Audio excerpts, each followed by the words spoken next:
Welcome to the No State Project. It is May 2nd, 2015. This is not a live edition of the No State Project. It's a pre-recorded, which is also great because, well, even better, I think, in some instances, because we don't have to have any commercial breaks. And, of course, it's no secret that I have nothing but disdain for the advertising industry. But, hey, but that's just me. Glad everyone's tuning in to this broadcast here on LRN.FM. It is the Liberty Radio Network, and we are not taking calls today, but we will be back live on the Fortified Compound in Mesa, Arizona next week on May 9th. But for the second, there will be no calls, so we'll have that live broadcast next week. I want to welcome my guest today. He's got a very easy-to-remember website about a philosophy that we can all get behind. I think everybody listening to the No State Project get behind it. It's everythingvoluntary.com. So welcome, Skylar Collins. Thank you. I'm glad to be here. I'm glad to have you here. I appreciate what you're doing on. Let me just make it clear, and we'll have it linked up on markstevens.net, of course, the show notes, thanks to Calvin. It is everything-voluntary.com. Oh, that's okay. I actually have everythingvoluntary.com redirecting. So. Oh. Yeah. So either one will work. Oh, look at that. Yeah, a little more tech savvy or a little more forethought than what I put into mine. I didn't think to get markstevens.com but hey, I think people looking for the website wouldn't be able to find it. But yeah, everythingvoluntary.com. And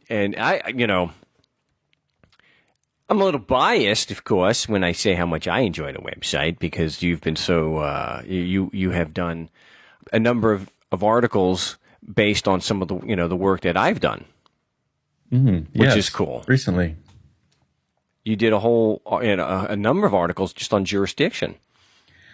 I did, yeah. I probably started listening to you about a year ago, mostly just the Call of Shames.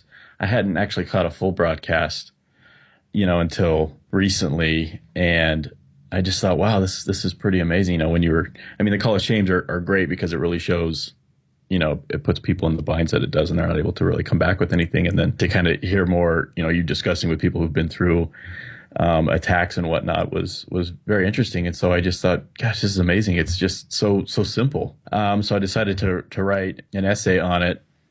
Just, it asks a few questions and then pretty much says, hey, I don't think these can be answered. And if it can't, then that's what this means. And we even do a podcast on the website as well. And me and my co-host talked about it for 20 minutes too.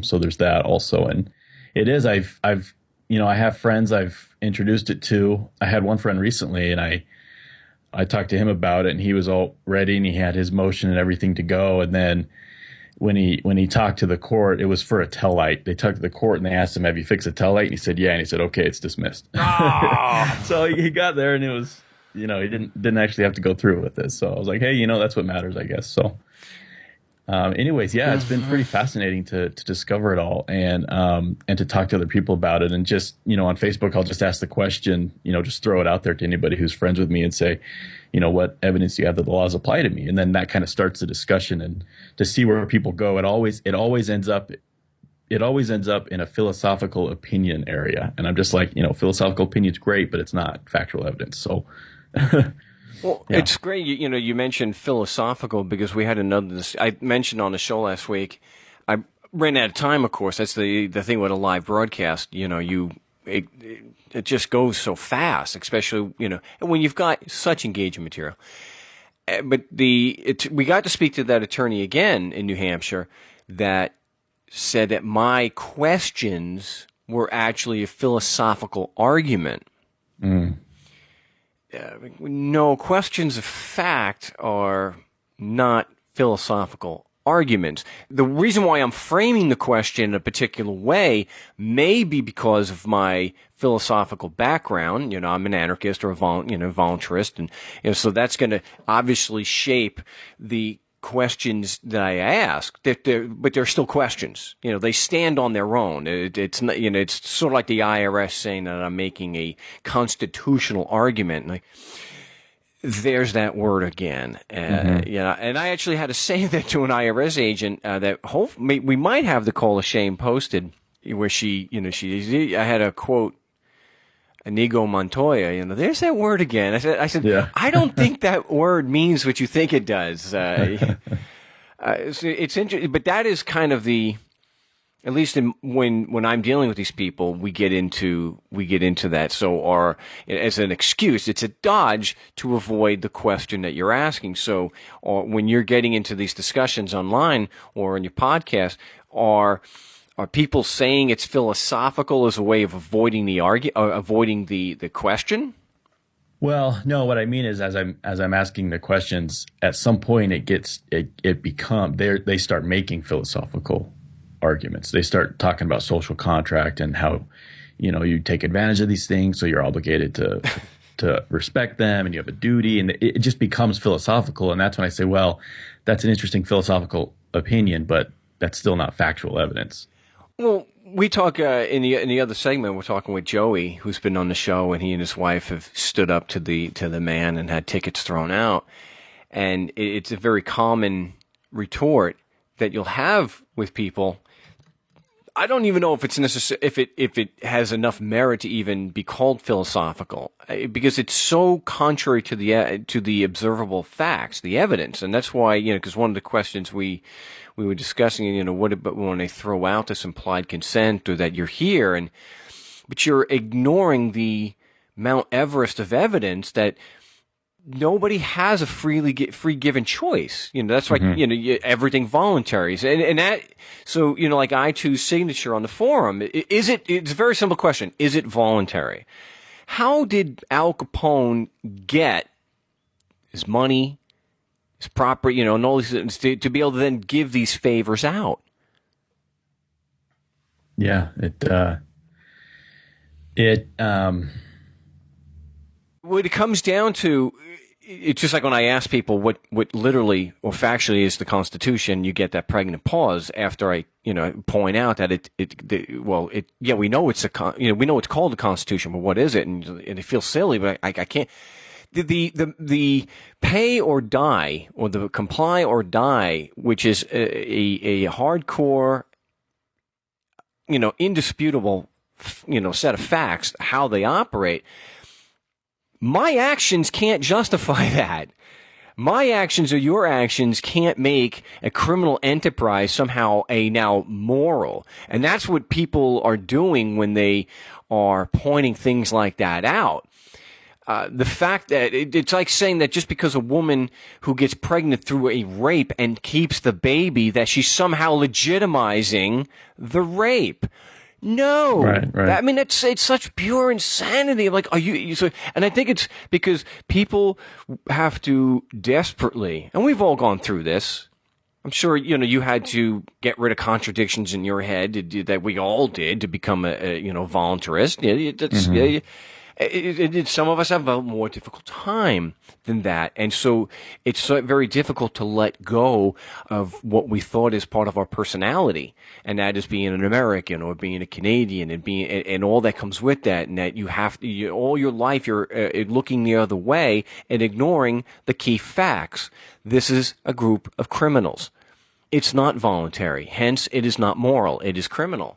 And that's a problem. That you're gonna, we all run into that when we discuss these things, and you're gonna keep getting it. I mean, I can imagine how many times people will throw at you, dude. Yeah, that's fine, but who's gonna build the roads? Right. Yeah, who's gonna protect us from the terrorists that we're creating? Yeah. Well, let's get into the concept of blowback. It's one of the good things that Ron Paul did. He actually made that part of the a national discussion, where the average person probably have never heard the term about. So people, what are your responses though when somebody comes in and they start, saying things like, hey, come on, Skylar, but you're here, you're using the roads, you're taking advantage of all the benefits that this government, as flawed as it is, provides? Well, in many ways, I don't really have any other options. I mean, that's the only roads around are government roads. They've set that up, and that is what it is. And on top of that, when I buy gas, I'm paying for those roads, and so I would like roads to not be provided by government. I would like them to be provided privately, and then I would do what I need to pay those fees. And so, I mean, I guess by virtue of me having been robbed, I'm allowed to use them. But that doesn't mean that because I've been robbed to pay for these things, I'm now obligated to support them robbing me. I don't see that connection there. Yeah, I don't see the connection either. And that's why we do our best to bring things down to such a level that there is no argument. And I know that through my own experience dealing with so many bureaucrats and lawyers, that they are so good at spin, they are so good at distraction, that you want to, when we're teaching others to deal with them, you want to make it as simple as possible. And that includes, of course, how do I communicate with this guy and minimize the spin or the distractions that he can use? That's why I started asking a question, simplifying things as much as possible. And that's why a question that's almost never answered. And when it comes to politicians, it's almost never answered. And that is by asking someone point blank, if I was to do things like the government types, and I forced strangers to give me money, would you consider me a criminal? And that really, to me, Skylar, settles the, whatever arguments they may try to come out with, I keep coming back to that. Right. And that's really the strength, I think, is the way that it's approached too. You're not going in court and throwing arguments. You're going in court and you're just asking questions and then objecting when they give you non-answers.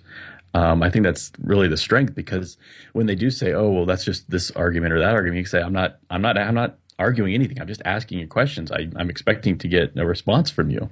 You're accusing me of something, and I want to know the facts behind the accusation. And if the facts behind the accusation prove that I'm guilty, then here's my unsigned plea, and I'm prepared to plea that way.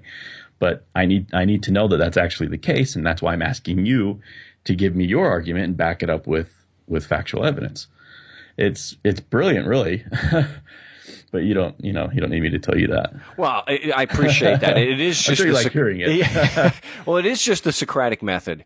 Yeah, exactly. And for those who haven't heard this, when somebody will go to the website, let's say they have an attorney that's helping them, or they're scoping out or checking out the attorney, see if they're someone that they want to work with, because let's say they don't want to do a possession charge with a felony. They don't want to cut their teeth in court on that.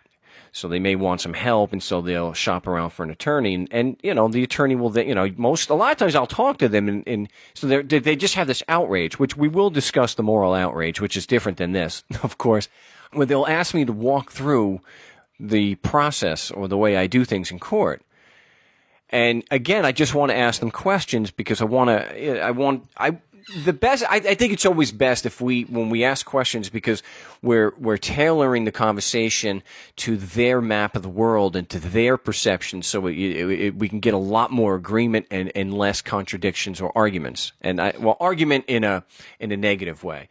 And that's why it's usually 3 questions that you need to go through. And I suggest that it's not just with attorneys, it's with anybody that we're talking with or discussing these issues with, and that may have an issue with the way we do things. And it's one, if someone's making an accusation against us, let's say a prosecutor, I believe we should aggressively challenge all of their arguments for the facts that it's based on. And everybody, Skylar, well, duh, yeah, you're really breaking some new ground there, Mark. Okay. And then the second one is, when we challenge the prosecutor's arguments, that we don't give him a free pass on any of them. Right. And I have them on right. Well, of course, what good attorney would give the prosecution a pass on an argument? Great. Okay, we're on the same page now. Great. And that just locks it in for the third question.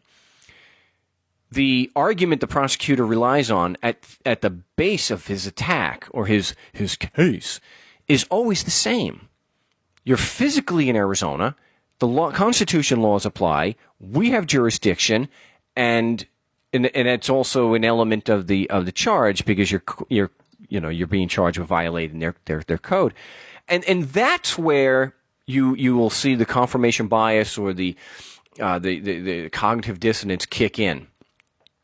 because they will actually tell you no, we can't challenge that. Yeah, but number two, Yeah. you agreed that the prosecution should not be given a free pass on any of its arguments. Now you're saying that you should give the prosecution a free pass. But you also said that no good attorney would do that. Right, exactly. Now we've got it. But whether they're an attorney or not, anybody who understands logic and has any love of truth and uncovering, lies and getting to justice and will always agree that you should not give somebody a free pass on an argument. What? Well, yeah, that or, a free pass on an important element of the crime, applicability of the law that's it's claimed that, has been violated. I mean, it's like, a good kind of thought experiment you can do is say, let's say that Australia, the government of Australia passes a law that says that if you're not allowed to have purple hair, if you color your hair purple, then you've broken their law. Now, the obvious question is, who does this law apply to? And, most people say, well, it only applies if you're in Australia. It's like, well, why? Why is that the case? And then it's like, well, what are the facts that connect the law that's written down by somebody with people who live in Australia? What's the fact that connects them? And unfortunately, there isn't one. Well, fortunately, there isn't one. But just to see that this law passed over here in Australia, why would that apply to people in the U.S.? It's obviously inapplicable. Well, when we understand that there's no factual connection between that law and people in Australia, it's just as obviously inapplicable. So that's kind of an experiment that I've used too, which has been helpful. Well, that's good. So let me ask you, what are the typical responses that you get just when you question people on the applicability of the law? Something that people just take for granted, which they've actually said to me. I had to call of shame with someone in New Zealand where they just take for granted. Like, yeah, I heard that. Yeah. Yeah, I was like, wow. So that, I couldn't help but, when on that call, when I asked, so it's like Santa Claus, right? Well, yeah, and it is a lot like Santa Claus because kids are told from when they're little, I'm trying to raise my kids in anarchy and that means different things, peaceful parenting and unschooling and stuff. But when they're getting in the car and I need them to wear their seatbelt because I don't want to be hassled, and I want them to be safe, I'll say, well, I need you to be safe. And then sometimes they're like, oh, I'll be safe. But earlier on, I'd say, well, daddy can get in trouble with that police. And so even unintentionally, I'm communicating the idea that the police enforce laws and that those laws are applicable to me. You know what I mean? I mean, they're little, and so I can't really explain, or get into why it doesn't. But at the same time, it's like, there's certain things we don't do because we'll get in trouble by the police. And so that communicates to them that enforcement equals applicability. And I think that starts really early with people, with everybody. And then as you go through government schools, that idea is just reinforced. And so now that you're an adult and you're asked that question, what evidence do you have that the law applies? Their mind is it's just a question that they've never thought of. They've never even approached. It would be like asking people who are indoctrinated from an early age, to believe in God or to believe, like you say, in Santa Claus, to just say, well, what evidence do you have that Santa Claus exists? It's just like, what do you mean? Everybody knows that Santa Claus exists, or everybody knows that God exists, or everybody knows the law applies. Well, everybody thinks they know the law applies, but where's the evidence? It's just, well, because you live here. That's probably the primary answer. The response I get is, well, you live here, right? And then second to that is, well, you take advantage of these services, don't you? Well, that creates the duty, and this and that. So I think those two are probably the most that I've gotten. And then it's just the question, like you say, well, where's the evidence? Just because I live here, just because I've taken advantage of the services, where is it written that, or where's the evidence that, I'm obligated or the laws apply to me? There might be like some sort of, some sort of feel-good duty to at least respect the laws and not create trouble if you take advantage of the services. Okay, maybe. But these laws that aren't designed to stop troublemakers, the mala in se versus the mala prohibitum, these are laws that, are just, revenue generators is all they are. What applicability is there to follow those? And that's another thing too that often comes up is, well, if the laws don't apply, does that mean you can just murder people? And I'm like, well, no, that doesn't mean I can murder people. That's a totally different question. I mean, just because the law says I can't do something and I say the law doesn't apply, doesn't mean I can still do that thing. I mean, there are other reasons not to do that or not to be allowed to do that. There are other reasons for that. I mean, the biggest one is if I murder people, well, I could get murdered myself. And so there's the obvious self-interest argument. And then there's the moral argument. Well, no, I don't think it's a good idea to murder people because I want to be a good guy. And I don't want that blowback. Yeah, it's I've had that experience where people will say that. Would you want to be able to go around killing people? You should be able to kill as many people as you want. And it's like, well, actually, I can kill as many people as I want. So to borrow from Penn Jillette's comment, I think he used actually rape. He says, I rape as much as I want, which is 0. Yeah. And I don't go around raping people because that's not, I don't do that. It's not because a politician said, Mark, rape is bad. No, rape is bad because it's so, because by the time we're 4 or 5 years old, we realize that aggression, yeah, that's bad. And it's bad. So when we're confronted with that, I think what you were just mentioning, there's a conflation that people just look at law and paint with a broad brush and include mala prohibitum and mala in se, like you're mentioning. Yeah. It's because it gets to the point like, look, we all, I think, agree that mala in se is wrong because we all seem to learn by the time we're 4 or 5 that aggression is wrong. It's morally wrong. Why? Because you can see the objective results from it because it's destructive. That's why. Mm-hmm. Not because of God, not because the politicians told us, not because the priest told us. We can see that it is inherently destructive. So that's where a lot of anarchist or voluntarist type philosophers have put out, or writers have said the basic truth. If a political law mimics our basic moral principles, then they are redundant and irrelevant. If they are contrary to them, then they are invalid, immoral, and irrelevant. Who was that? Do you know who that was? I'm trying to remember. I've heard that before, but I can't remember who that was. Yeah, and I know I butchered it really bad. But I think, the idea is sound, even with my Long Islandese, and the average person can see that and understand that. And the thing that gets me, Skylar, and I ask people this all the time, and I don't know how much experience you have with this, is you ask them point blank, do you really need a politician who are universally despised with good reason? Do you really need a politician to tell you right from wrong? Right. Yeah, so, I mean, have you asked people that? Has that come up? No, it hasn't. Not in a while. It may have earlier on, years ago when I was, first getting into libertarianism, before I made the jump to anarchism. It may have. Seems familiar, but I don't recall anything recently. And it's kind of something I do recall. It's kind of the same line of thought when it's, when they say, well, if the laws don't apply, then couldn't you just murder somebody?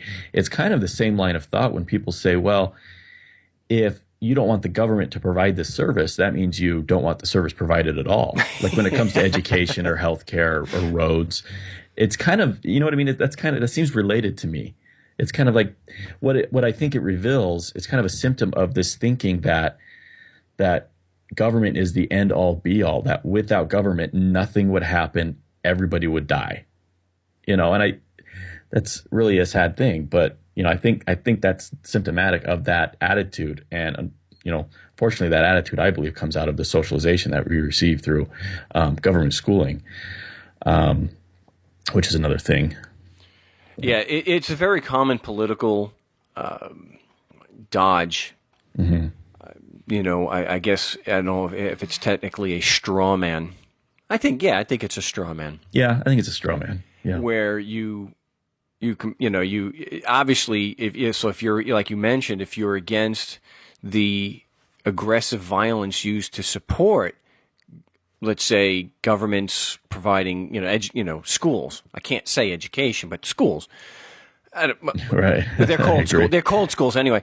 Yeah. that means you're against the actual product or the service, which is ridiculous. It's a very old political straw man, and you see that. And now that we're getting into another election cycle, you're going to see that all the time. The Republicans don't want kids to go to school. They want to destroy the Department of Education, and then whatever the Republican come out with next.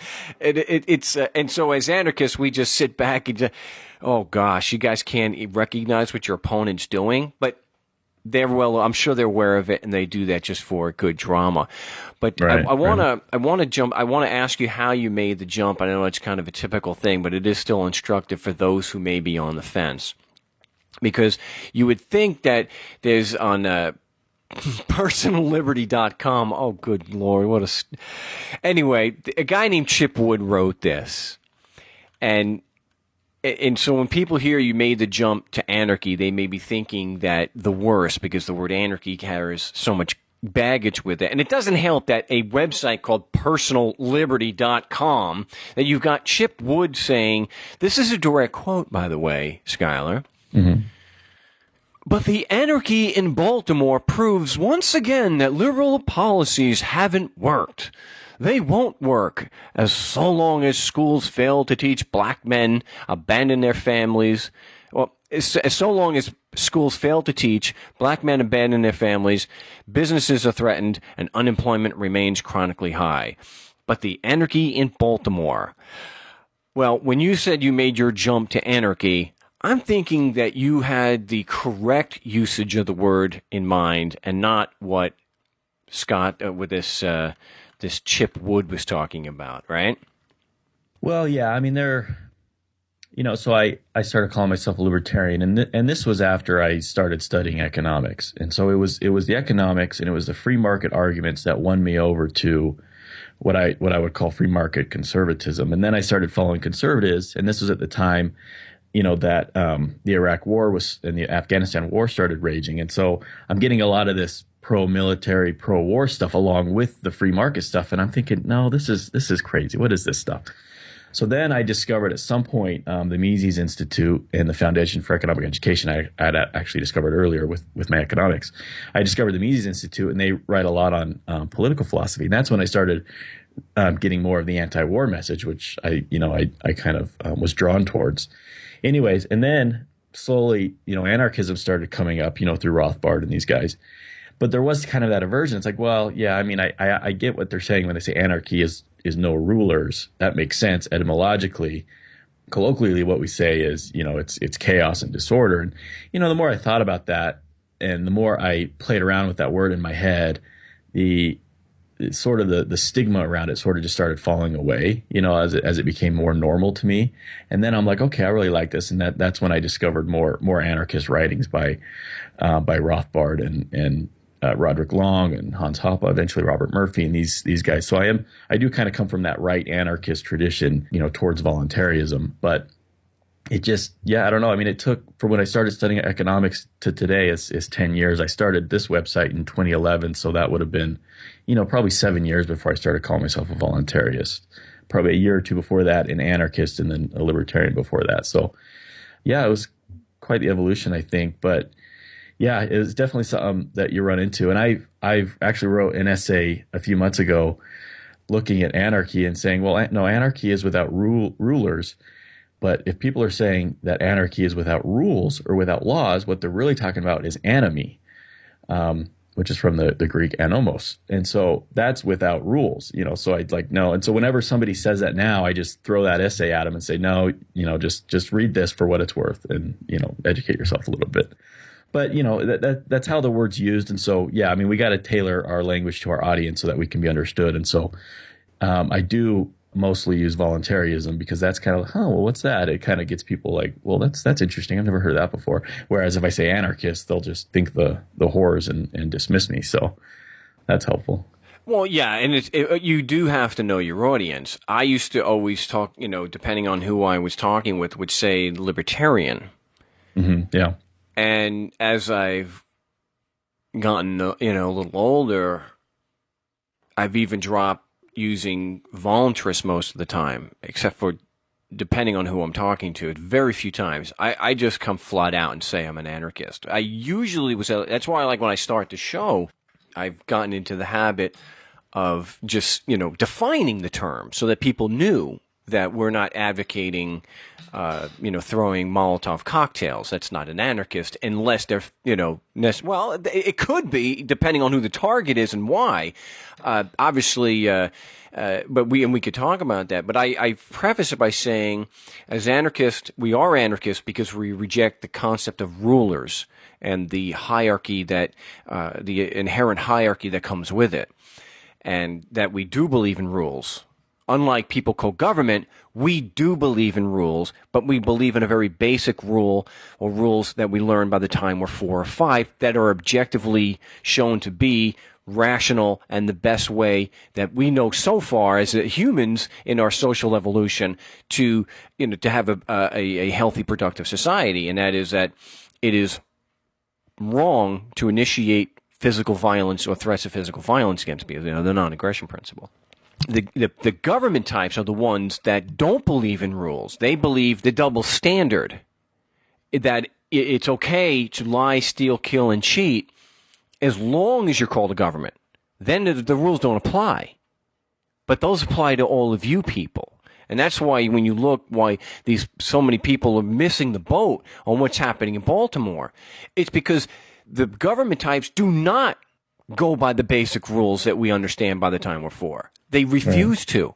And even when there's absolutely overwhelming evidence that they've done wrong, they don't get punished. Right.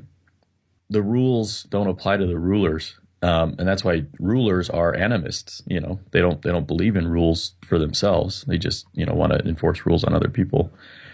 Absolutely. Yeah. So. Yeah. The rules don't apply to the rulers. And anybody who does not see that is true is not paying attention. And that's why, with so much police abuse being videotaped, and thank goodness that people are doing that. And it does take some bravery to do that.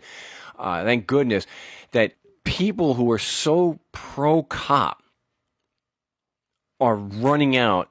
I think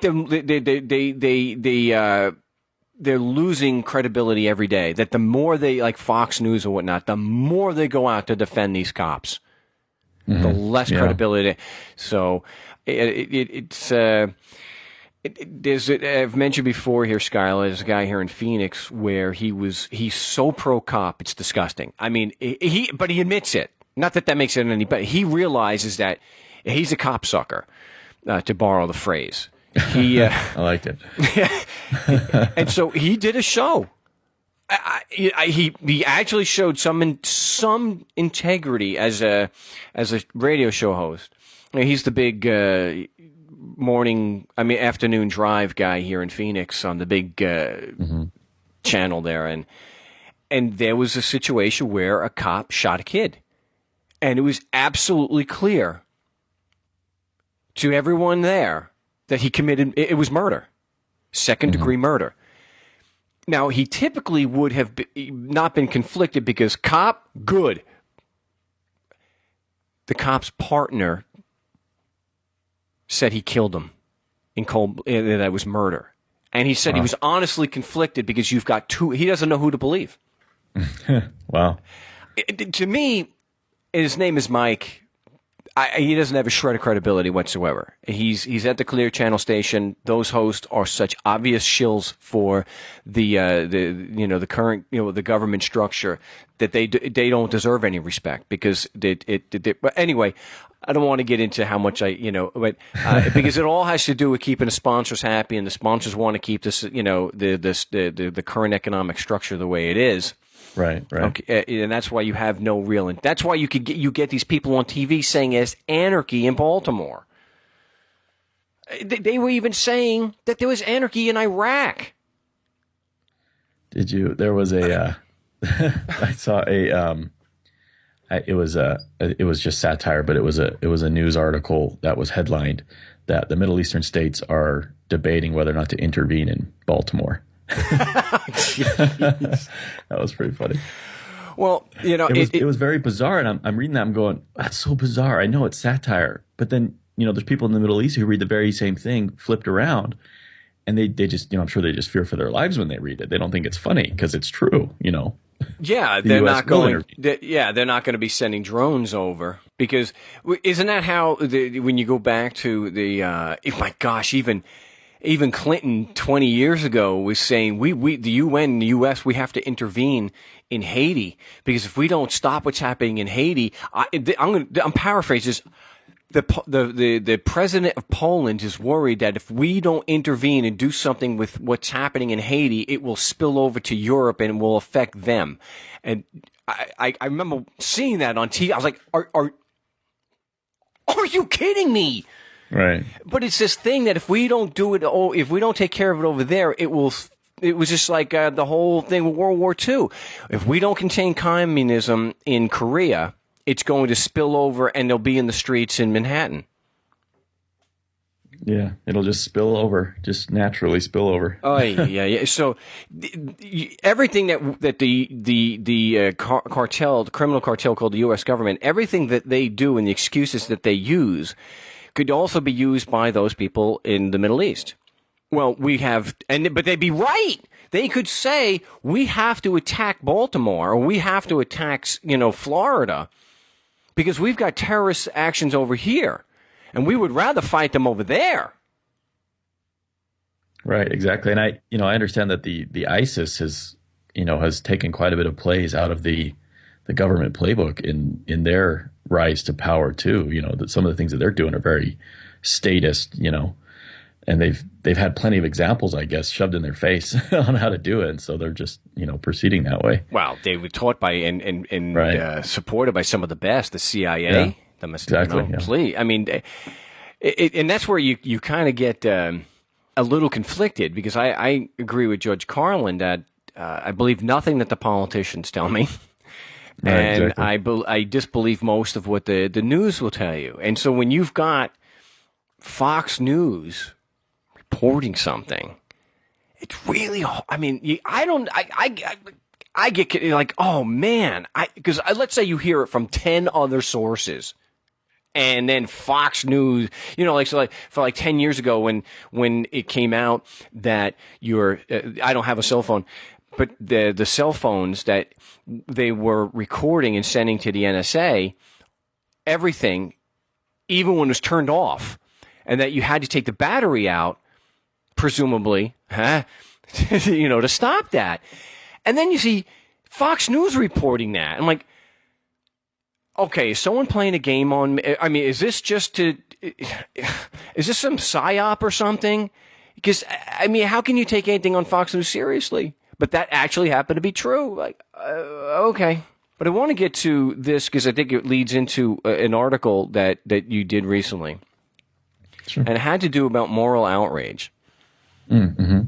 Yeah, that's. I'm actually writing a series right now on kind of a universal approach to ethics, and yeah, one of the parts is on the phenomenon of moral outrage that's easily witnessed. I mean, somebody burns a flag, and when everybody else gets pissed about it, that's moral outrage. It's anger or disgust at the actions of somebody else, and it was about a lot of people will view the phenomenon of moral outrage, and because different people in different areas will either feel moral outrage or won't towards the same behavior, to them, that's an argument for, to say that morality and ethics is subjective, that, morality is just what we say it is or what we want it to be. Whereas I think morality is an objective thing. I think that ethics is morality is the proper behavior between people, for proper behavior towards a society between people. When I say society, I mean it in the sense of the friendliness and the association between people, the fellowship, not society at large or anything like that. Anyway, so when people feel moral outrage towards behavior, such as somebody burning a flag, that is indicative of how they've been socialized, right? They've grown up and they've been socialized, so they've learned about rights, privileges, immunities, and that sort of thing, norms, conventions. That's all part of that socialization process that everybody goes through from really from the day they're born into a society, into their families, and forward from there, to regard certain behaviors as morally outrageous. And so people go through government schools like we've talked about, and now they support government. And when government does something that is morally outrageous, what I think is morally outrageous, they don't view it that same way. They don't feel that same outrage. And so moral outrage, I think, is explained not because morality is a subjective thing and it's what everybody thinks it is. It's just a matter of opinion, but it's because people are socialized differently. And what happens is they see the same behavior, and the subjectivity comes in their identification of that behavior. And so when people feel moral outrage towards the burning of a flag, it's because they identify that behavior as, for example, desecration of something sacred. Okay, so we can take a behavior in the abstract, like desecration of something sacred, and we can say, well, yeah, it's objectively immoral because it destroys, or it's destructive towards the society between people. Okay, and murder, rape, theft, these things are objectively immoral. But when it comes to a particular instance of behavior, it's how we identify it will determine how we react to it. And so we identify it on the basis of our socialization. So we see somebody burning a flag, we identify it as a sacred desecration, and then we feel moral outrage because sacred desecration is immoral. Whereas somebody else will see that and not identify it as sacred desecration. They'll just identify it as somebody burning a piece of cloth, and they won't feel that same moral outrage. And so that's kind of what that is about, that part of the series within the overall series on talking about universal ethics. But on moral outrage, I've actually written about it elsewhere as well. I recently published a booklet called Toward a Free Society, a short guide on building a culture of liberty. And I have a chapter in there on moral outrage. Is that okay if we talk about this? Yeah, of course. Okay, cool. The book is on the prerequisites to reaching a free society, and that prerequisite is building a culture of liberty. And the way cultures are built are through socialization, education, and enculturation. It starts when we're children. And the only way that we will feel, motivated to secure our liberty is if we feel moral outrage towards its denial, right? So when somebody violates liberty, we need to feel moral outrage towards that in order for us to fight against that and to desire to preserve the liberty we have. And so we need to be socialized in a way that we learn to value and expect liberty. And so that starts, from when you're born. I think, the way that your mom treats you, and there's a philosophy called attachment parenting, which is all about breastfeeding and co-sleeping and baby wearing, and what the purpose of it is to, number one, meet all of baby's needs, but also to start the socialization of trust and empathy that happens. And then as the child gets older, never ever send them to government schools, because the socialization that happens there is completely opposite of what you want if you're ever going to achieve a free society, right? You need to instead raise your kids in peace. Okay, figure out, and there's plenty of different tools that you can learn about to approach your kids when they're having a hard time with different things, rather than authoritarian punishments and that sort of thing. I think that's counterproductive towards that goal. But also the schooling side too. I mean, your kids, as they get older, they're going to want to learn things. And so there's different philosophies on how best to help your kids through that process. And of course, there's the philosophy of government schools. But again, I think that's counterproductive because of the authoritarian structure, and because schools are prisons and they're indoctrination centers and they're plantations because they're forced to do things against their will and this and that. So that socialized them to a life of subjugation, I think. And anyway, I think the evidence supports that. It's not a matter that you and I think that it conditions them to, or socializes them to be obedient. That's the way it is. So, oh yeah, absolutely. It's not just because, Skylar thinks that it's, no, that is the observable truth. I mean, you can see that every day. There's a reason why they say open a high school, close a prison, because that's what's going on there. They are conditioning you to respond to bells, to do as you're told, ask permission for everything. It's not a matter of belief. It's a matter of objective truth that you can prove that. Anybody, and I know that there's a wide range of good schools, and some are better, but public schools, and even to agree some private schools, yeah, that's it. Yeah, it's to make obedient workers. Well, and I think just as important, I mean, that's a big part of the socialization, but another part is the idea that we're going to tell you what to learn. We're going to tell you what you should be interested in and Yep. the facts that we want you to know, Yep. rather than allowing children to, as a matter of their own curiosity and their own initiative, figure out what they're passionate about. And then as the facilitator or as the quote unquote teacher, I don't know that term actually applies depending on the role you're playing, but to help them get the information they want or do the things that they want to do. And that's where unschooling, or I prefer to call radical unschooling just because I like to stick radical in there. That's where that comes in, is because that's what you're doing. Your role as a parent is not as a teacher. And so it differs from the homeschooling because you're not sitting down at the table and having lessons. You're not doing school at home. You're taking a completely radical approach to education. And some people will call it autonomy in education. You're figuring out what what your kids are passionate about, and then you're facilitating their getting involved with that.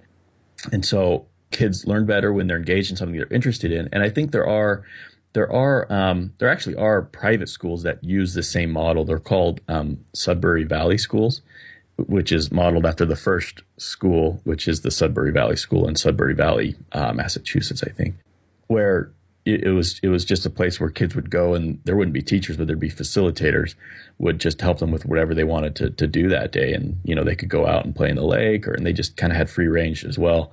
Actually, that school was actually modeled off of something, I believe, from England called Somerville schooling. So that's kind of unschooling in a school. And there are other private schools that sort of approach that, but not quite that far. And so there are a lot of better alternatives. Unfortunately, most people, I would say, use government schools because, number one, they're already paying for it. So it seems to them like they're not paying for it, right? It's just coming out of their property tax, or their landlord's paying for it, or whatever. And so they use it, they've got to work two jobs thanks to what government's done with our money over the last 100 years and everything else, all the new burdens that we have thanks to the state. And so they use government schools as a daycare, really, and so, and there are parents that are involved, and they try to get involved, and they do put in a lot of time to help their kids. And so I think there is a way that you can help your kids get through that without being authoritative. But I think ideally, if we're trying to build a culture of liberty, I think we've got to give our kids liberty. They've got to experience liberty early on throughout their lives so that they can recognize when it's being violated later. I mean, my kids now, I mean, if I try to pull one over on them or try to in any way to, I'm not going to say aggress, but if I try to, throw any limits or do anything that can come across as me trying to restrict them in some way, they recognize it so easily now. And I love that, because they're going to be, they're going to grow up to be the kind of people that are going to easily see and feel moral outrage towards the violations of liberties of others. And so I think that's what we need to do. So number one, don't put your kids in government schools. Yeah. And for a lot of people, that does take maybe taking a pay cut. If that means that maybe you can't have both parents working or this or that, as long as you're both committed to doing that, I think that'll pay off in dividends later on. So, and if people were to look into homeschooling, it's a very narrow scope view to see it as just your children, and there are homeschooling type networks where it's not just so people could look into that. But I wanted to talk a little about history, but before that, I just want to throw a little moral question at you. Would you feel moral outrage if someone burnt a black flag? Probably not. Yeah, it's just a joke. I see what you mean with the anarchist flag. No, I mean, at this point, I mean, I think, a long time ago, I probably would have, as I was a kid going through government school, seeing an American flag be burned, I probably would have felt that. Now, I don't think I would.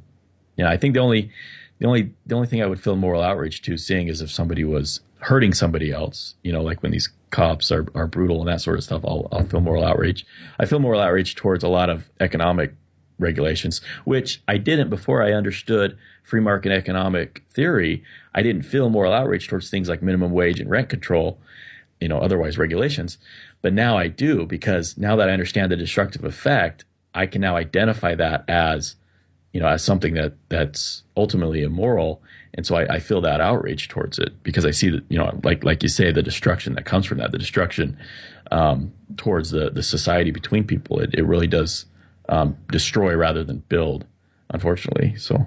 Yeah, so I have a moral outrage that judges wear black robes because it's like it's like a smack in your face. It's like I'm taking your black flag and wearing it. Right.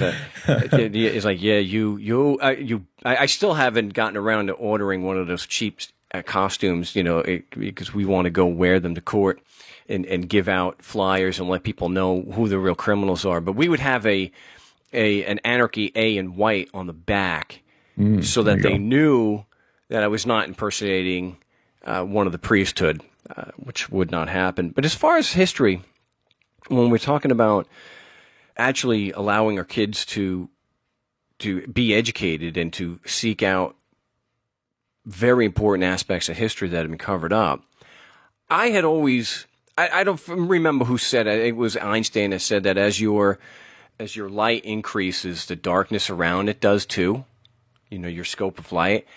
And as far as our understanding, and that the more I learn, the more I understand how little I know. Mm-hmm. And I was so embarrassed and so at the such, because I love history.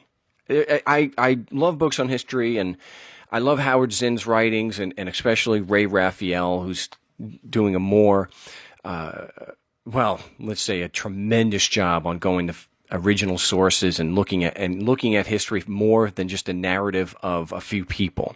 Mm-hmm. So the analogy he gives is like if you look at the so-called the founding myths, the 7 or 8 people called the founding fathers, that is like giving a history of the Depression by giving a narrative on FDR's life. Right. It's ridiculous.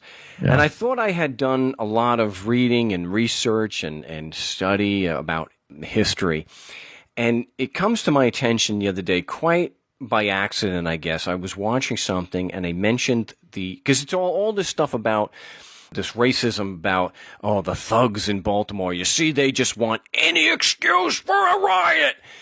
And someone had mentioned Black Wall Street, which I never heard of before. Are you familiar with the Black Wall Street riot in Tulsa in 1921? I'm not, no. Yeah.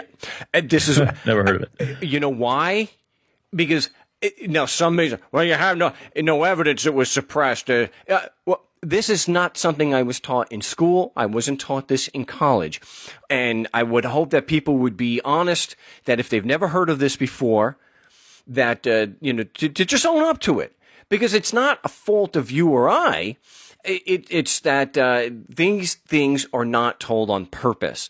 There's a reason why these are not in the history books. There's a reason, so you can talk about and see all the things of Martin Luther King and some of the brutality that they undoubtedly went through. I mean, it's on video in Montgomery and whatnot with the dogs and the hose, the lynchings. And we heard about the lynchings because there's some pictures of that. But the idea that a white mob, with the help of the police, this is a historical fact, in June of 1921, leveled an entire neighborhood. Wow. I'm talking about every single house burned to the ground, 300 people dead. They had, what happened was after the police rounded up the adult black males, there's a theme, they then went through and started burning every structure to the ground. I'm talking an entire neighborhood in Tulsa, Oklahoma in 1921 was burned to the ground. Wow. So the idea that, and I'm not saying that breaking windows and looting is okay, but the idea that only non-white people riot you just have to look at your history. I actually have family that posted something. He's a cop, unfortunately, and he posted one of the stupidest things that I've ever seen him do. And it was a picture of the Baltimore looting, which is a fraction of what's happening there. That is a tiny, tiny bit of what's actually happening in Baltimore. And it says, does anybody remember the race riots under George Bush? I don't. And I said, oh, Let me Google that for you. In 2001, there were the Cincinnati riots. And then even a little closer to home, there was the 2006 race riot that was started by skinheads in San Bernardino. So, but I'm sorry, I'm getting a little off point here. But the point I'm making is that so much of history is just either not reported or swept under the rug. That if we did have a true picture of that, one, I think if we actually had a true picture of just how blacks were treated in North America since 1650, whatever, I think we would not. I think we'd all be vomiting 24 hours a day. Right. Definitely. It just horrible to think that. And so I'm hoping that my ignorance, I can help other people. And so I'm going to be doing a more thorough look into history to find out about things like that, because it tells a much better or brighter, well, I shouldn't say brighter, but a more clear picture of what's happening today. Well, yeah, that's true. But there's also, and this is stuff I've read previously. The first economists I actually read when 10 years ago were Walter Williams and Thomas Sowell, two black economists. And what kind of got me interested is because they would write on race and economics. And so, as black economists, I didn't really dismiss them as crazy, because they were talking about how minimum wage hurts black teenagers the most because they're the ones with the least skills, and black teenage unemployment is higher than any other demographic, and this and that. And this was 10 years ago. They were talking about it's worse today with all this minimum wage being raised. But recently, I'm sure you're familiar with Stefan Molyneux and his Free Domain Radio. He had a truth about the Baltimore riots, where he did go into a lot of kind of what led up to this when it comes to how economic policies over the last so many decades have had an effect of not only destroying the family, but destroying the black family. Welfare checks have replaced fathers, as well as, things like minimum wage that have increased unemployment among blacks. And so when you kind of look at all of this together, I mean, yeah, and this I think is in many ways blowback for a lot of that. And so it does create sort of that culture because of the unemployment, because they can't get, legitimate jobs. They then go into, black markets and that sort of stuff, which, is where they develop certain skills that aren't antisocial skills, I guess you could say. And so when that does sort of foment and come to the top, you do kind of get what we see today, unfortunately. But it's not, it's not because of, it's not because they're black. It's because it's because of these policies that have had the effect. Policies, mostly promoted by, white Democrats and stuff over the decades. Are you familiar with any of that, the economics behind it? Yeah, you have to, to get a bigger picture too, you have to look at incidents like the Tulsa riot in 21, which I don't know if it goes beyond riot. It's an invasion and a destruction of an entire neighborhood. But you have to look at, as part of the economics, the Jim Crow laws. Mm-hmm. And then you see that leads to poverty. They're not given, they don't have the, you're talking about huge groups of people, white and black, that because of the poor don't have the opportunities. They've got these economic sanctions or laws in place. And then you have the disastrous, on the poor community, the drug war, which does target, the evidence is there, does target non-whites a hell of a lot more. Whites smoke just as much pot as any other, as a percentage of the population. But blacks and Latinos, they are targeted more. To me, it's at least recently, it's more of a poverty issue than it is a race issue.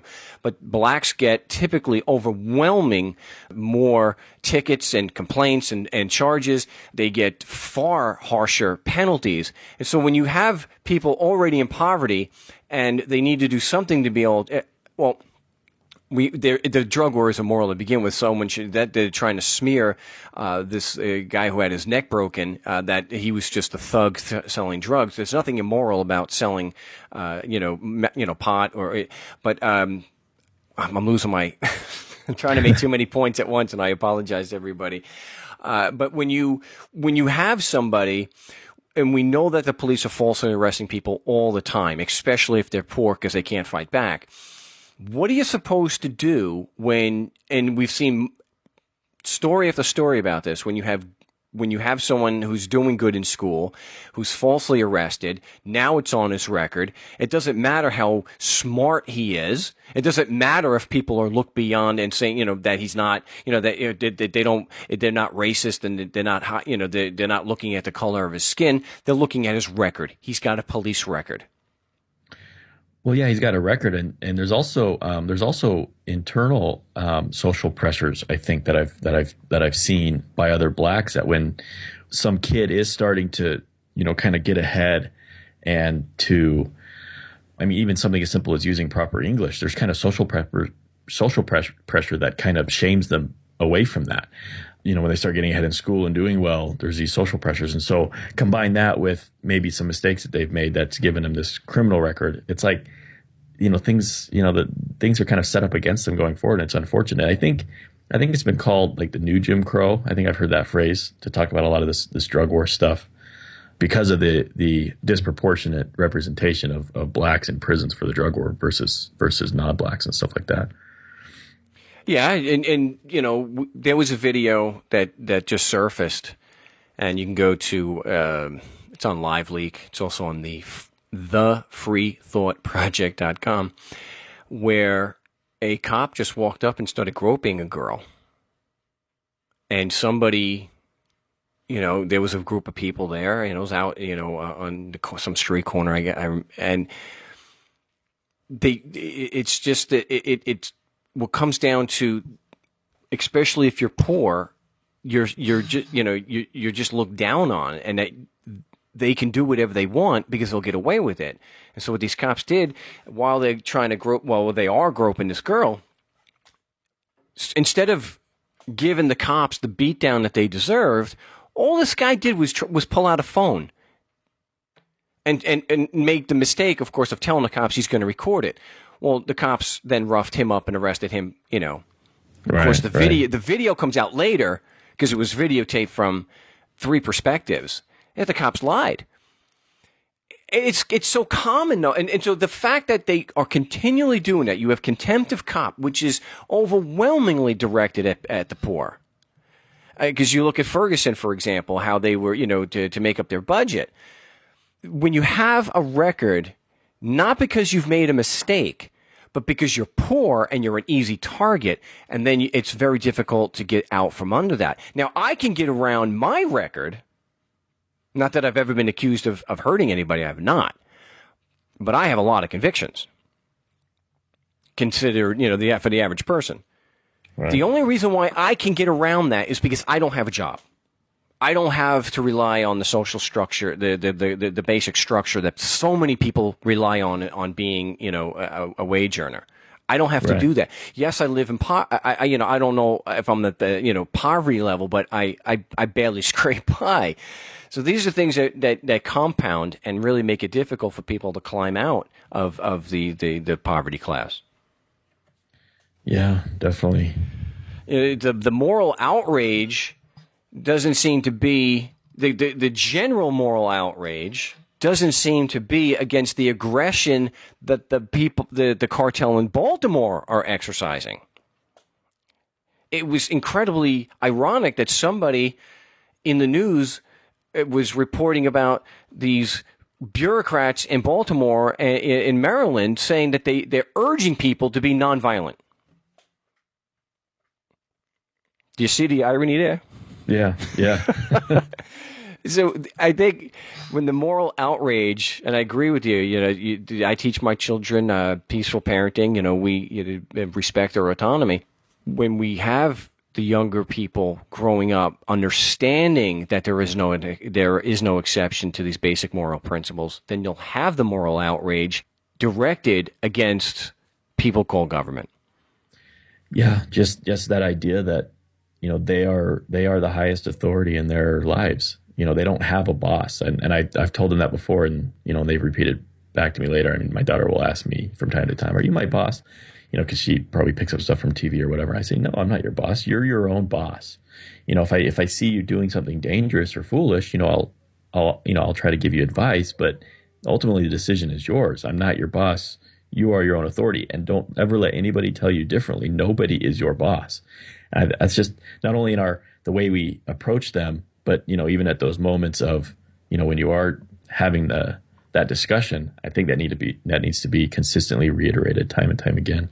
Yeah, and my girls were, I think, 8 and 9 a few years ago, and I had to go to, and I know I've mentioned this, but it's pertinent to the discussion, that I had to pay a filing fee to, somebody with, some credit card thing that eventually went away, but I had to deal with the court at the moment, and so they wouldn't accept my motion to dismiss until I paid, and I'm trying to pay, and they said, well, sir, you have to file an answer. I said, well, no, I'm filing a motion to dismiss, and I just she wouldn't accept it. And I had to go to an appointment and actually be productive. And I said, ma'am, I don't understand what part of no you're not understanding. You need to take this money and accept this filing, or I'm going to be, suffer severe damage. And I wasn't loud or anything. And she starts screaming at me. The security guard comes running up. She's screaming at me. We don't scream and yell in my home. I mean, I will send someone to the door if they start that crap. So my girls aren't used to that. That's good. That's and to really have to have them screaming like that, that upset them greatly. And so my daughter's almost in tears saying, Daddy, why are they screaming at you? And so I told her, these are not very nice people. They order people around, they bully us, and they force us to pay them. She said, well, Dad, that's wrong. I know. But they don't think so. They think they're good. And so the woman's really, yeah, you fill your daughter with all that garbage. Hey. She started it. She saw what you did. She's observing you behaving like an animal. I don't have to tell her anything. She's getting it on her own. Yeah. I said, you've made my case for me. She can see. The reason why she's almost in tears is because you're an animal. Now, that's the fact. So I don't care what if you change your behavior, Barbara. Change your behavior. And, it is unfortunate. And, when your kids or other kids are going to these indoctrination camps, that they are taught not to question certain things. I mean, that's just the way it is. They are taught they are penalized and ostracized by the authority figure when they're too inquisitive. I've seen too many times when that happens. And I teach my kids, nothing is not open to investigation. Absolutely. There are no issues that you cannot question. I tell my kids, I may believe it, and I may have done my investigation, and I may have all the evidence to prove that. That doesn't mean that you may not investigate and question. And my girls know, my kids know. Anybody who tells you can't question X, that's a problem. It's a red flag. Yeah. They may be absolutely true. They may be absolutely, their argument or position may be absolutely correct. But there's a problem with them. They should not be discouraging questioning. Well, yeah, it just shows that they're not committed to the truth of anything. They're not committed to, they don't share the same values that you do for free inquiry and so forth. And so, yeah, it's something to recognize in some people. Going back to the school, kids are taught not to question. They're given facts, and there might be questions on clarifying things, and, the teacher will happily answer. But yeah, I mean, as soon as somebody starts, really trying to question, which kids don't, I mean, they haven't been trained to question and to be skeptical. You know what I mean? That takes, probably not. I mean, there are kids that do kind of naturally have that, kind of lean that way and kind of have those inclinations, but a lot of kids, they don't. And so we're filling our kids' heads with facts, and I shouldn't say they're filling their other kids' heads with facts, and then what they're doing to cement it is they're saying, take these facts, rearrange it, write me a report on it. And so the kid goes home, takes the facts, rearrange them, writes a report, and now that he's saying it, he's putting it in his own language, that is cementing it into his mind that this is true. This version of whatever it is I'm writing is true, now that I've regurgitated it back to you. But the other thing too is, so the entire culture of schooling is around that. We're going to tell you facts, and then you're going to repeat them back to us, and that's going to have the effect of cementing them in your mind. But also, you look at, it's kind of cyclical, because you look at teachers, and those teachers that kind of have these ideas to make education better, they then run up against the bureaucracy and against teacher unions and so forth. So not only are kids taught not to question, teachers, there's incentives against their own questioning. And, so if, now that their livelihood depends on it, they're going to just toe the line. Again, it's all a matter of, that's just how it is because of government, really. I mean, public or private schools don't have those same constraints, which is great. But really putting education, I think, back in the hands of the kids themselves, I think, is ideal. Yeah, if we just are taught, because I had to relearn the trivium and questioning, because my kids were so inquisitive. It was always why, but why, how so, why, Oh, yeah. and that needs to be a part of education. It should be, healthy skepticism should rule the day. Question everything with an open mind. Just see, and that's why I would ask, and people, you wouldn't believe how many people would ask me this, because one of the questions in the script, when we would go in and speak with these judges or prosecutors or IRS agents, do you hold an objective standard of proof? And they're like, what are you talking about? I'm like, well, let's put it in a nutshell, shall we? Do you look at the facts first and then draw your conclusion? Or do you draw your conclusion first and then skew your investigation to meet that? Does that, and I like, do you get it now? I can't believe people are even asking a question, but that just goes to show how little critical thought and analysis, is out there, that people don't question these things. It's like the woman in New Zealand said to me, it's taken for granted. Yeah, I appreciated her honesty. I thought that was refreshing. I was just taken for granted.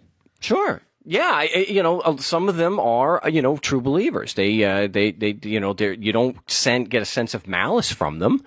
Right. It's like that attorney up in New Hampshire we spoke with. He actually said, and this gets back to the moral outrage that we were talking about. He says to me, and I hope I'm not repeating what from another part of the show, and I apologize, but he asked why Bill didn't just give in and give him the information that he asked for. Why was he resisting? And I come back to, and it was moral outrage. It was because, and I didn't use the phrase moral outrage, but I told him, because you never once treated him as an equal. You never once came to him as an autonomous adult and showed him the respect and courtesy that we all deserve. That's why. And in that, part of that is, that's kind of evidence that he never treated them with the presumption of innocence either. He's treating them with the presumption of guilt. If you're in front of me, you're obviously guilty, or else you wouldn't be here. But that's obviously a bad attitude to have, I think. Well, it's not being, it's not being open-minded. The cop in,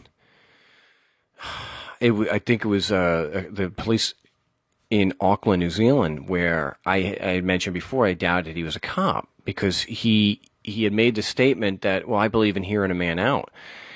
Listen to his argument before making a decision that he's wrong. I was like, wow, okay, that's okay. And you shouldn't have to say good on you, because it should be part of being an adult, for heaven's sakes, right? And that's why that attitude should be taken for granted. Yeah, we should all. To me, this is just my opinion. I believe that's just part of growing up and being an adult.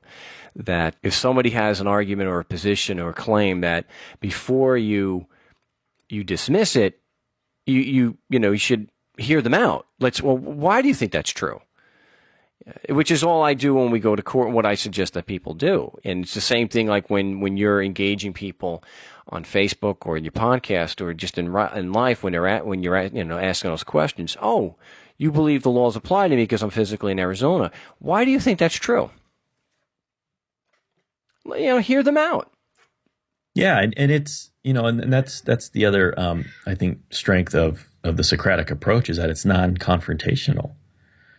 I mean, when things get heated, it's because, it kind of happens on their end. They start getting heated instead of you. You're just kind of playing the dummy. Oh, I don't know. I'm just asking the questions here.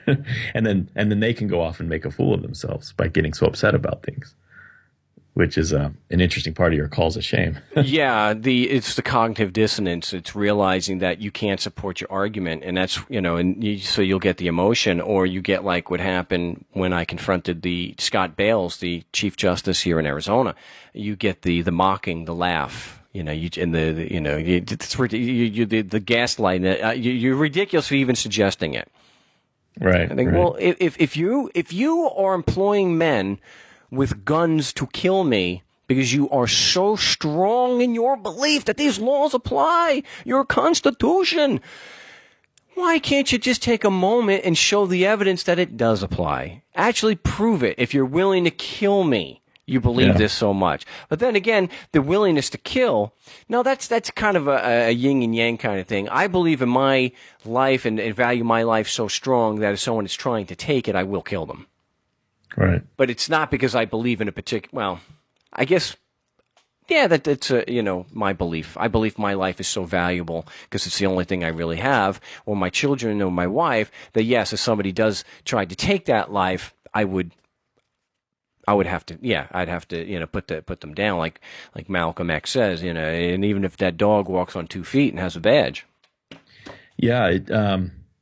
When you're confronted with something like that, when you are being attacked and it's either kill or be killed, you've got to decide whose life you value more, yours or theirs.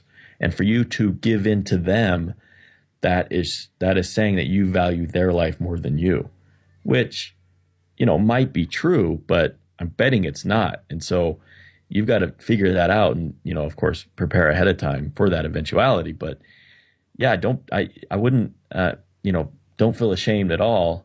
And people have kind of come across that way. Don't feel ashamed at all to say that you value your life more than the life of somebody else, because it's instinctually true.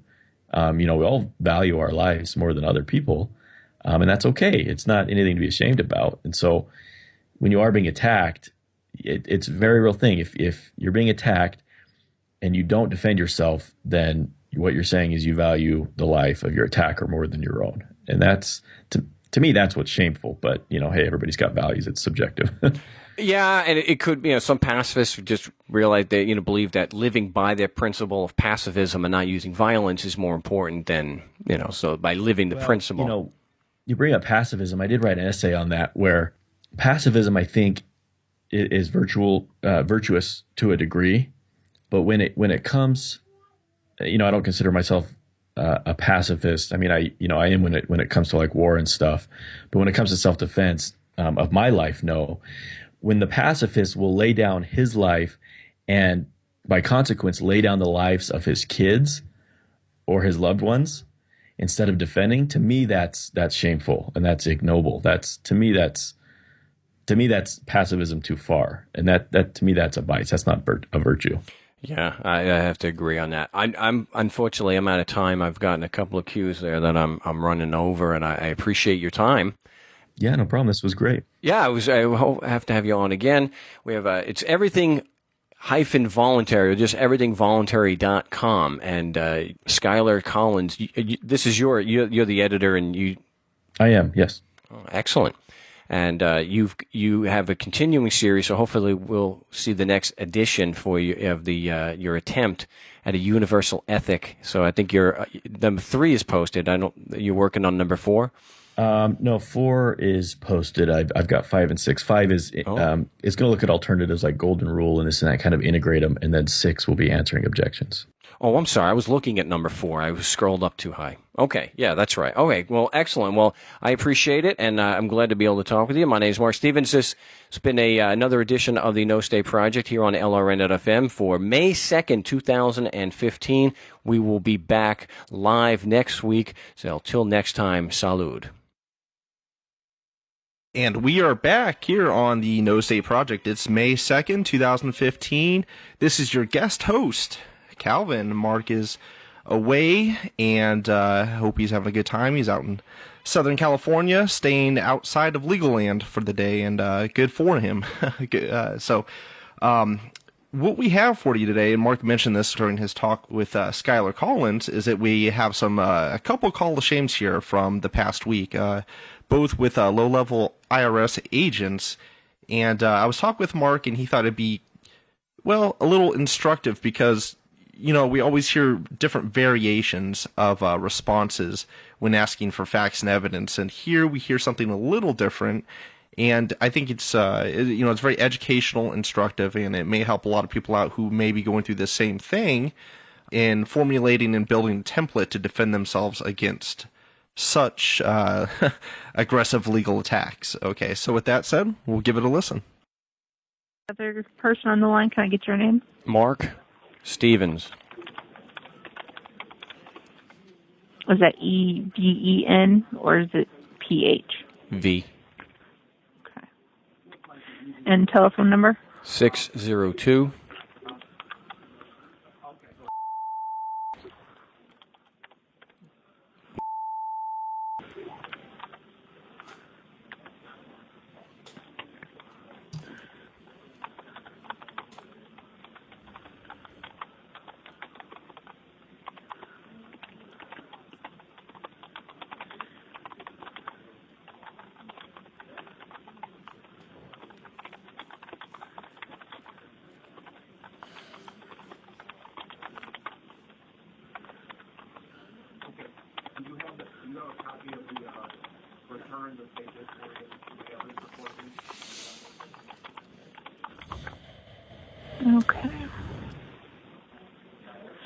Okay, in regards to where the amount came from that he owes is from an underreported issue.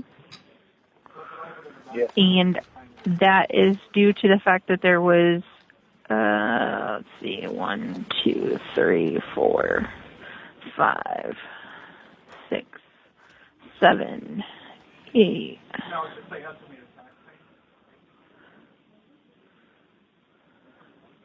8 1099s that were not reported, and also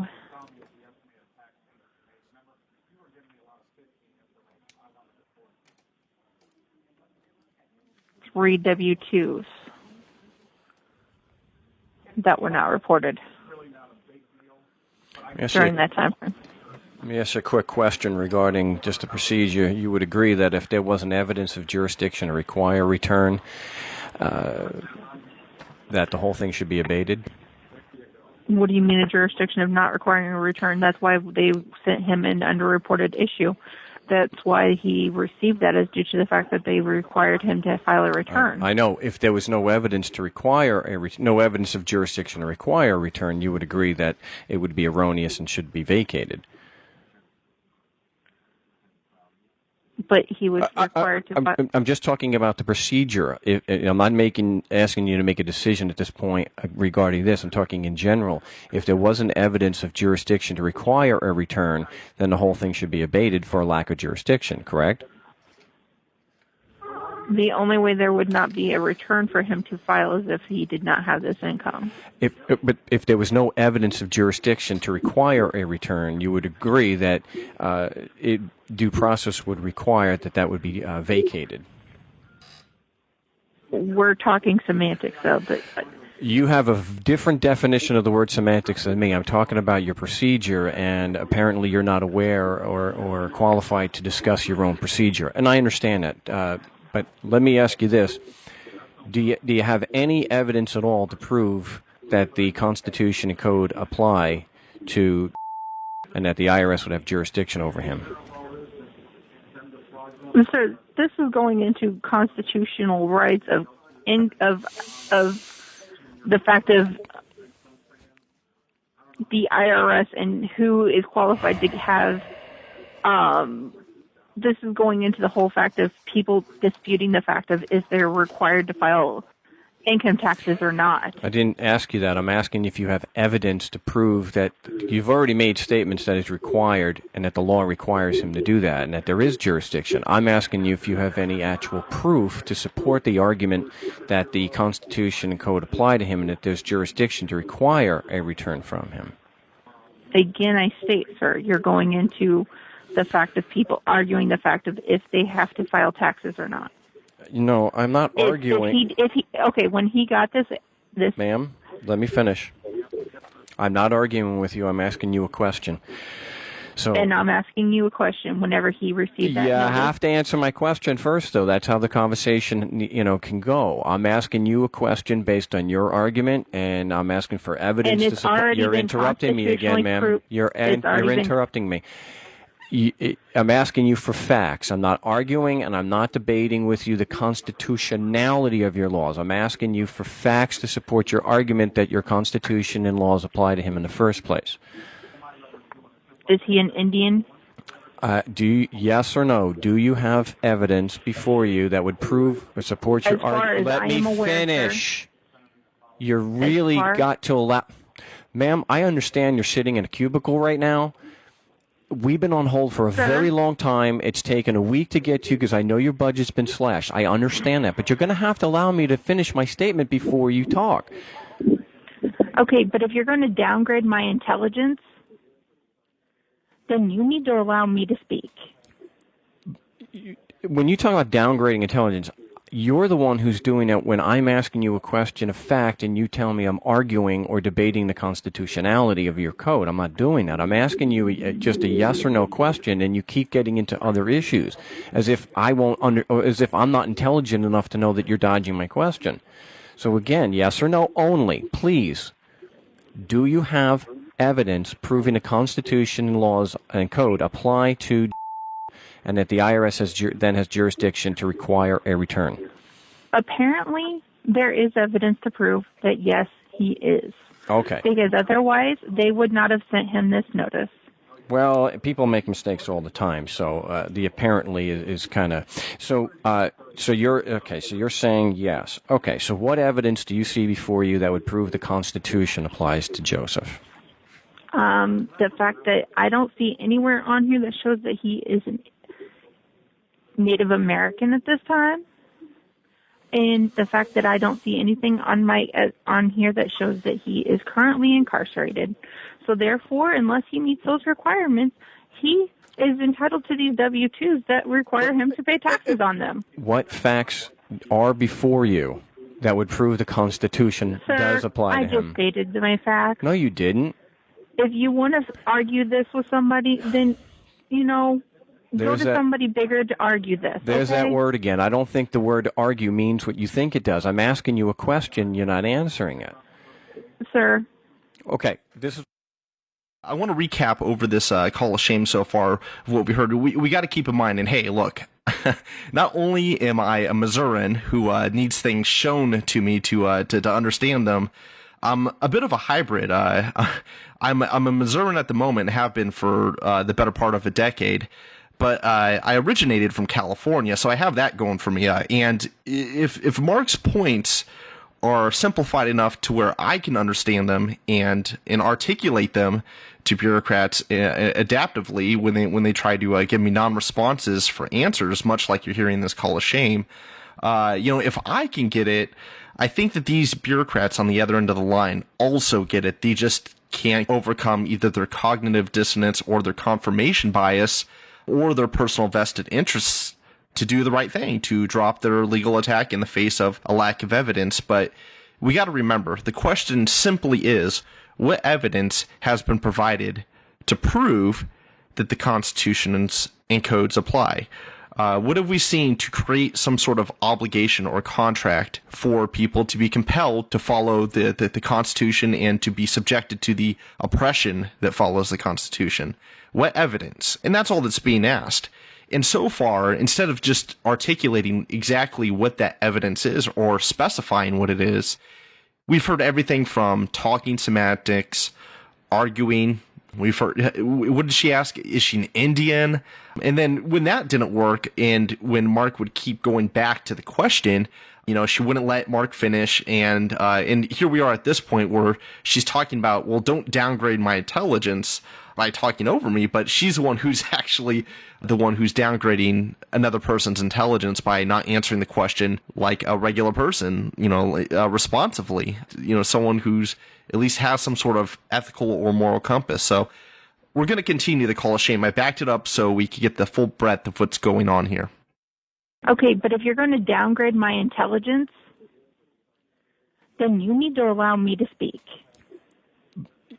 When you talk about downgrading intelligence, you're the one who's doing it when I'm asking you a question of fact and you tell me I'm arguing or debating the constitutionality of your code. I'm not doing that. I'm asking you just a yes or no question, and you keep getting into other issues as if or as if I'm not intelligent enough to know that you're dodging my question.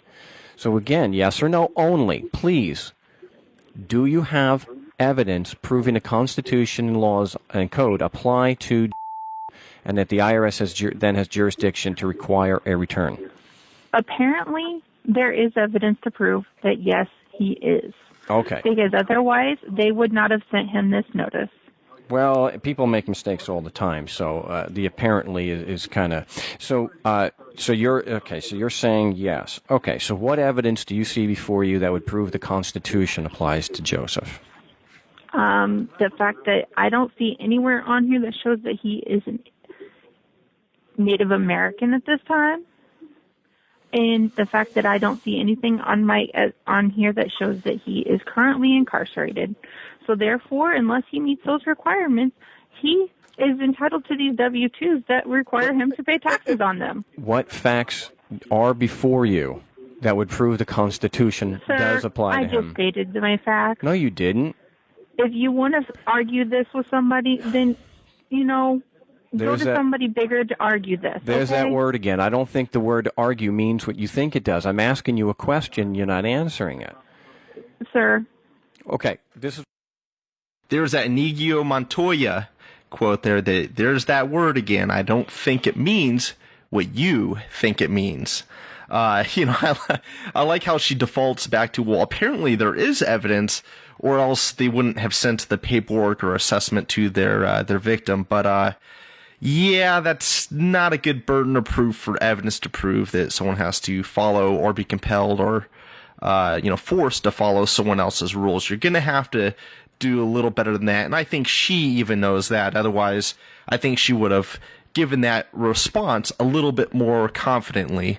So that's what you get in these calls of shame, is you get all these non-responses, and I'm always so intrigued by these. I wish that, and of course I could do this, but hey, any one of the listeners could also put this in the comments. I think it'd be interesting to tally all of the non-responses you hear in a call of shame, because there I at least a half a dozen. And, we always have to keep in mind that this is something that they claim is a given, and it is always so obvious to the court and to everybody else as far as the evidence there is to prove jurisdiction. So, if it's something so obvious, something so self-evident, then it shouldn't be such a problem. It shouldn't be so difficult to say exactly what that evidence is. Just like it's obvious that nitrogen is the dominant element in the atmosphere, and the evidence there is to cite that is we could do chemical analysis of the air, and we could analyze it, and we could show you results of how we came to that conclusion. Unfortunately, bureaucrats, tax agents, they can't do the same. They can't walk you through the evidence that they have to come to their conclusions. And again, that's something that Mark talked about earlier. Is it that they have their facts and evidence and they're using that to base a conclusion off of, or is it that they have their minds made up and they're going to say, or put forth whatever they can to fit that conclusion, that you are their subject, that you are a citizen. And I think, like Mark has said, it's going to take relentless attack against these assertions, against these legal assertions that they put upon us to get out of this cycle of oppression, to where we allow these people to control our lives and to affect them to the point to where they are putting us in jail for coming up with peaceful or more peaceful solutions to some of the social problems we have. And that's a hat tip and head nod to folks like Chelsea Manning. It's also to someone like Ross Albright, who have performed services that, in the name of peace, in the name of disclosure, in the name of nonviolence, to bring about things that would otherwise be in the free market, to the people who want it. For those who want honesty and transparency, and the people who oppress them, you have all these transparency movement figures, whether it be the people who had quit the NSA or the leakers and the hacktivists and their supporters. And I won't say apologists, because they're not unlike statism, the transparency movement organizers and activists don't have apologists. They have supporters, because I think that they're on the same level. I don't think that, statist apologists really are on the same level as statists, obviously, because they're not at that top of the pyramid. They're just, they're just dupes, and they've suffered from the social conditioning that was talked about in schools with Schuyler's, that, it's a social conditioning is where you get all these apologists from, and we have to, do what we can to break free of that. It doesn't mean getting rid of schools, as some people, like the minds of Sean Hannity, would assume that we have to get rid of schools and public services and it just be complete chaos. No, it just means having a more holistic, a more Howard Zinn approach to it, where we have a complete history of what's going on, not the selective, statist perpetuated educational crap. That's how we're going to have a free culture, a free society, and finally achieve some sort of social equilibrium. Well, this is it. This is the last segment of the May 2nd, 2015 No State Project. We made it through. We had a great talk with our friend Schuyler Collins from Everything Voluntary.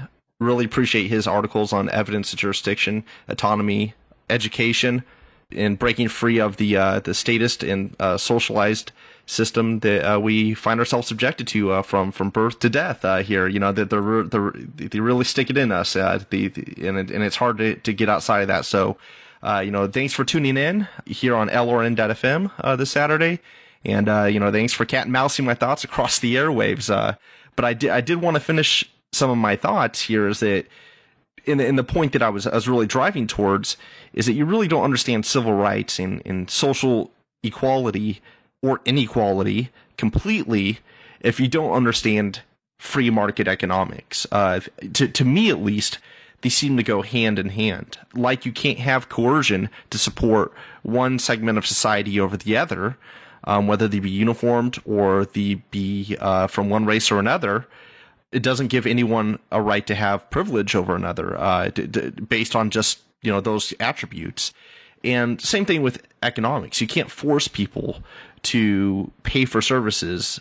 It has to be done consensually for it to be legitimate. I think the use of force is what delegitimizes any product or service. To me, it's really that simple. So here, where you have Jeffrey Gray in Baltimore, this incident was a consequence of the free market becoming statutorily criminalized, ironically, by criminals, by people who use force to get compliance. They have criminalized people from, street pharmacists, which this wouldn't be the case if it weren't criminalized. If like Portugal, it weren't criminalized, people would find solutions to provide these in a safe manner to people who want to use them and offer services for overcoming addictions as they may come about. And as Portugal has taught us, that's been a much more effective campaign to solve the problem of drug abuse, drug use, and trafficking than any drug war has really done. So before we run out of time here, I do want to get to the second and last call of shame here. And if I don't get to it, you can always find it in the podcast posted after the show, usually on a good day by Saturday night and normally by Sunday morning. So without further ado, here we go. Yes, I do. I authorize the... Okay. Great. Well, I noticed that you had issued the summons for a legitimate purpose under the law pursuant to the U.S. v. Powell, I think it was. So you were of the opinion that the Constitution and Code apply to and the IRS has jurisdiction over him? Yes. Yes. Okay, let me just write that down.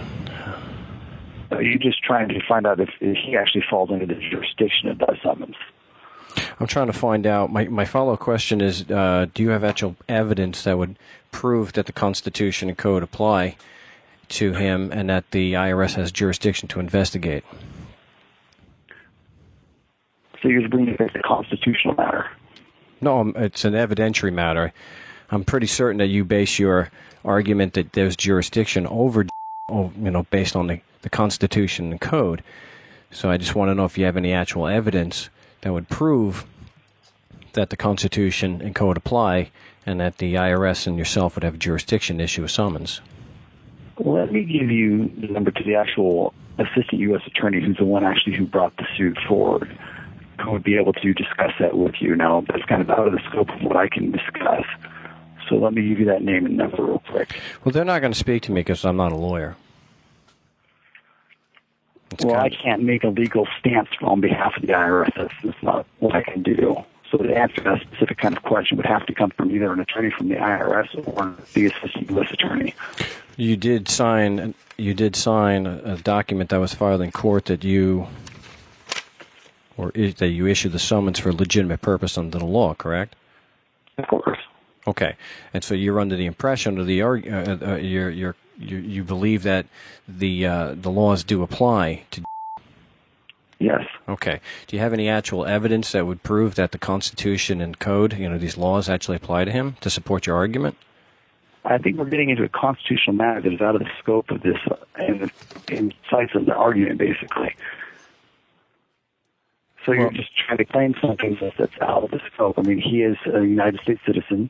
He is subject to the United States tax code, and therefore that's the reason why we've been trying to contact him. And so at this point, if you'd like to get an attorney, he's more than capable or he has that right, but I'm kind of uncertain how you want to proceed with this.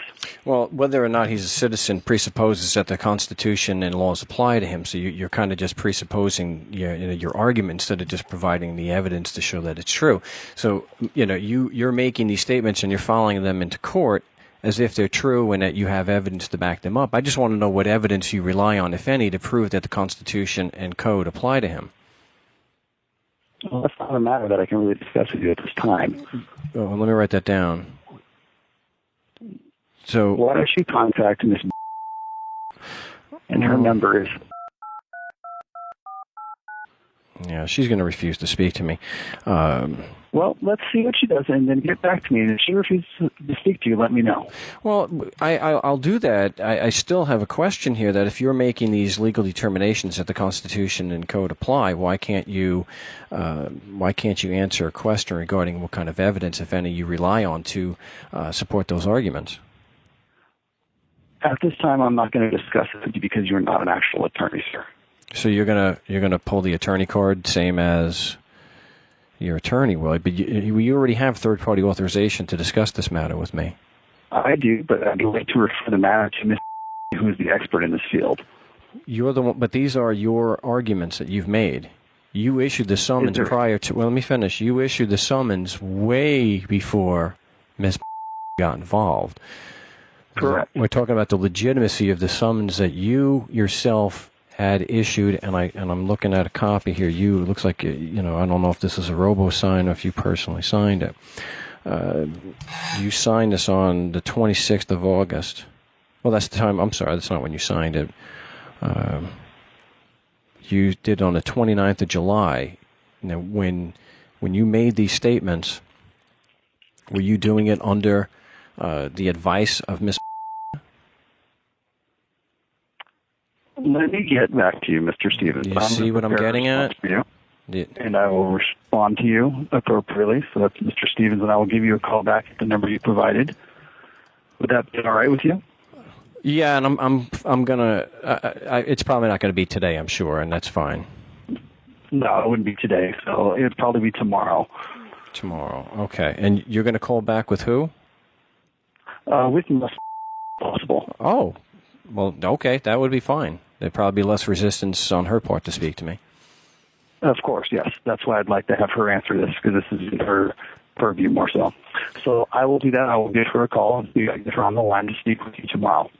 Okay, so just to clarify, you can't discuss the matter with me because you don't believe you're qualified to discuss those issues? Correct. Okay, well, let me just write that down. Not qualified to discuss evidence. Constitution applies. Okay. And, well, yeah, of course you have my number, so. All right. Well, thank you much, Mr. Stevens. Thank you for the call back. I appreciate it. You're welcome. All right, bye. Bye. And there we have it. That was the second call of shame. And one thing that I thought that was done real well, and hopefully people are taking notes on this, is that Mark was clever enough to get confirmation on the agent's qualification to make the determination that the constitutions and codes apply. If you didn't recognize it, of course, we got it several times in there, the State Department two-step. It's not my department. It's you're calling the wrong department. That's something that you're going to get very often, very commonly, over half the time when you put these questions to any of the agents, because it's a question that they, or whichever correct department it may be, cannot answer. And that's why it's called the State Department two-step, because once we get to that second department, who's it's supposed to be, usually refer back to the same office or department that originally took us over there. So that's how it works. That's the State Department two-step. So here we are at the end of another No State Project. It's been May 2nd, 2015. Thanks for tuning in. Until next time, buenos noches.